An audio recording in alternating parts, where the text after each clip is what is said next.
তাহলে শোন, আমি বলছি, প্রথমে ডান দিক, তারপরে বাঁ দিক, তাই তো?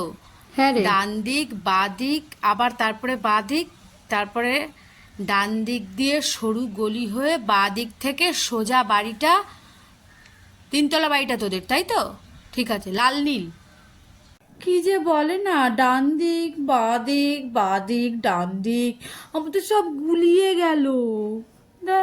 লেফট রাইট বলতে কি অসুবিধা হয় বুঝি না। এই বন্ধুগুলো না বড় জ্বালায়। হচ্ছে করছে ভগবান দাস, কি বলো দিদিমণি? কি জিনিস হয়েছে? কোনো অসুবিধা নেই, আমি তো এসেছি তোমার ভগবান। ডান দিক আর বাদিক, ডান দিক আর বাদিক, তাই তো সমস্যা? কোনো অসুবিধা নেই, আমি তোমার সমস্যা পুরো সলভ করে দেবো, বুঝেছ? কোনোদিন আর ভুলবে না।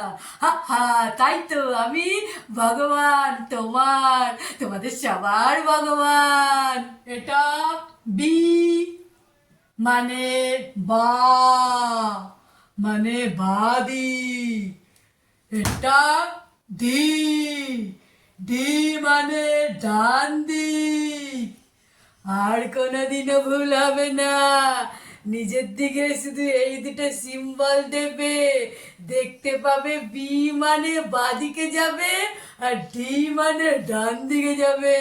হলো তো তোমার সব কিছু সব, আর তো কোনোদিনও ভুল হবে না। তোমাদের ভগবান দাস তো তোমাদের জন্যই আছে দিদিমণি। টিং টং।